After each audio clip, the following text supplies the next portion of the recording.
নাহমাদুহু ওয়া নুসাল্লি আলা রাসূলিহিল করিম। বিসমিল্লাহির রহমানির রহিম।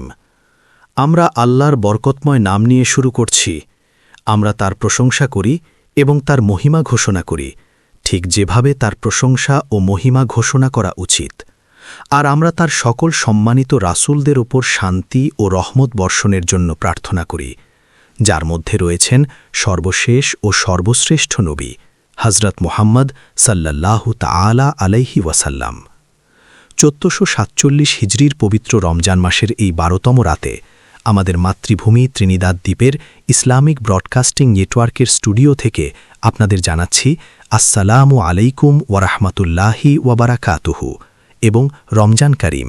আপনারা যে যেখানেই থাকুন না কেন, শুধু ত্রিনিদাদে নয় বরং সারা বিশ্বের যারা আমার ইউটিউব চ্যানেলে এটি দেখছেন তাদের সবাইকেই। হতে পারে আপনি কেনিয়ার মোম্বাসায় আছেন, আমি মোম্বাসা খুব ভালোবাসি। হতে পারে আপনি ইন্দোনেশিয়ার জেম্বারে আছেন, ইন্দোনেশিয়ার জেম্বার নিয়ে আমার অনেক স্মৃতি আছে, আমি আপনাদের খুব ভালোবাসি।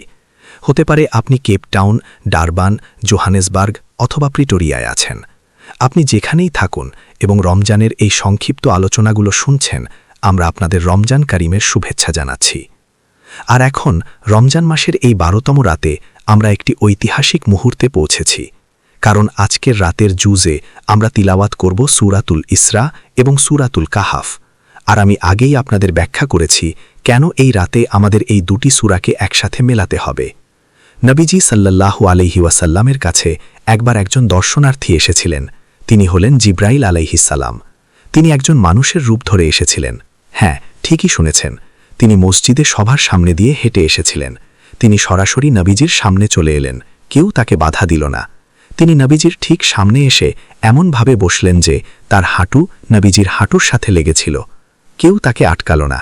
এটি ছিল এক ধরনের নিরাপত্তাজনিত প্রোটোকল ভাঙার মতো ঘটনা। অথচ কেউ জানত না এই লোকটি কে। তিনি নবীজিকে 5টি প্রশ্ন করেছিলেন, আর প্রতিবার উত্তর দেওয়ার পর তিনি বলছিলেন, আপনার উত্তর সঠিক। এরপর তিনি চলে গেলেন। কেউ চিনতে পারল না তিনি কে। তখন নবীজি বললেন, ইনি হলেন জিব্রাইল আলাইহিস সালাম। তিনি আমাদেরকে আমাদের দ্বীন শেখাতে এসেছিলেন। প্রশ্নগুলো কি ছিল?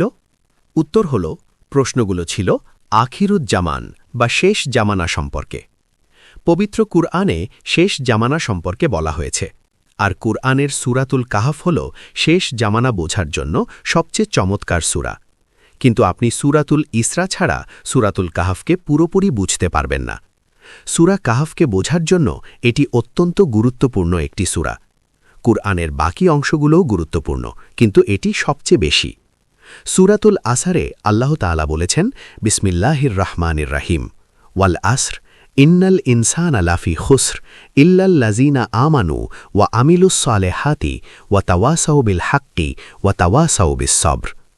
এখানে আল্লাহ কথা বলছেন, আমি শপথ করছি আল আসরের। এর মানে হল আমি মানব ইতিহাসের পড়ন্ত বিকেলের শপথ করছি। আর সেটাই হল শেষ সময়, আখিরুজ্জামান, এসক্যাটোলজি, শেষ যুগের বিদ্যা। আর সেই সময়ে ইন্নাল ইনসানা লাফি খুসর, সমগ্র মানবজাতি চরম ক্ষতির মধ্যে নিমজ্জিত থাকবে। পুরো মানবজাতি শুধু ভাসতে থাকবে, লক্ষ্যহীনভাবে ভাসবে। বাতাস এদিকে বইলে তারা এদিকে ভাসবে, বাতাস ওদিকে বইলে তারা ওদিকে ভাসবে। পুরো মানবজাতি এমন এক বৈশ্বিক সমাজ গড়ে উঠবে যার পুরোটাই থাকবে ক্ষতির মধ্যে। আজ আমরা ঠিক সেই জায়গাতেই দাঁড়িয়ে আছি। তবে তারা ছাড়া যারা ঈমান এনেছে এবং সৎকর্মা করেছে, যারা সত্যকে আঁকড়ে ধরেছে এবং একে অপরকে সত্যের ওপর অটল থাকতে বলেছে। আর এই সত্য university of the West Indies থেকে আসে না, সত্য আসে পবিত্র কুরআন থেকে। এর মানে হল কুরআনের পরম সত্যকে শক্ত করে আঁকড়ে ধরা। আর যখন আপনি এই পরম সত্যকে আঁকড়ে ধরবেন, তখন তারা আপনার পিছু নেবে, আপনার ওপর আক্রমণ করবে। তাই আপনাকে ধৈর্য ধারণ করতে হবে।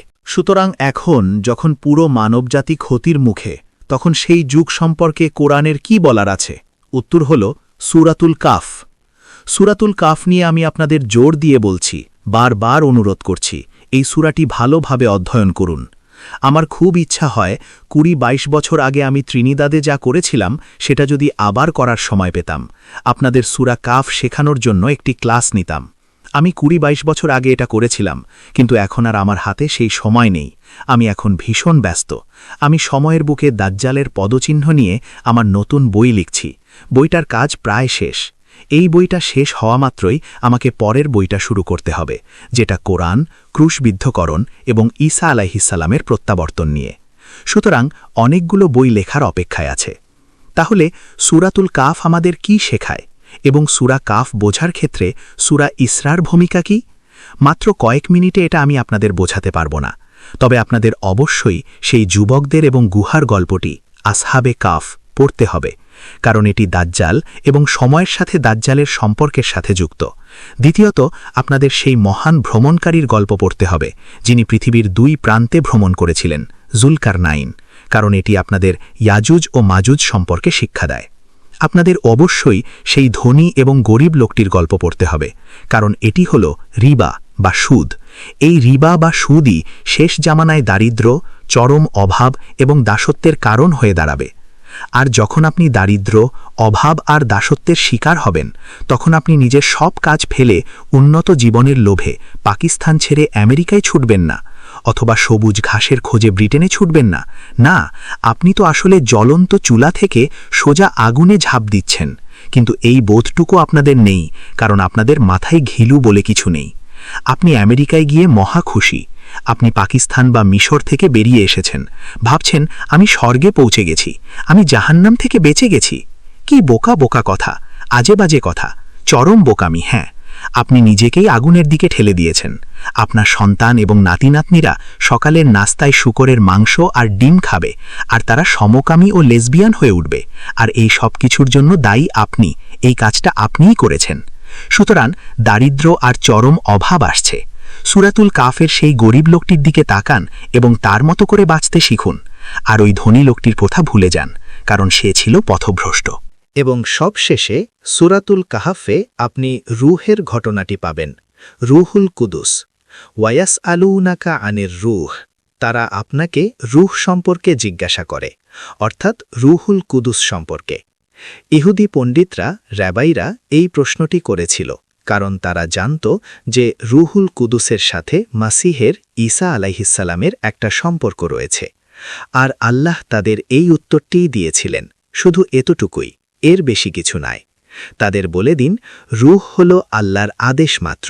তাদের একথাই বলুন, এর বেশি আর কিছুই তাদের বলার দরকার নেই। আমরা প্রার্থনা করি আল্লাহ সুবহানাহু ওয়া তাআলা যেন রমজানের এই রোজাগুলো কবুল করেন, আমাদের সালাতুত তারাবিহ কবুল করেন, রমজান মাসের আমাদের দান সাদাকাহ কবুল করেন, এবং এই পবিত্র রমজানে আমাদের তিলাওয়াতুল কুরআন তথা কুরআন পাঠ যেন তিনি কবুল করে নেন, আর তিনি যেন আমাদের সকল গুনাহ মাফ করে দেন। ধন্যবাদ। ওয়াসসালামু আলাইকুম ওয়া রাহমাতুল্লাহি ওয়া বারাকাতুহু।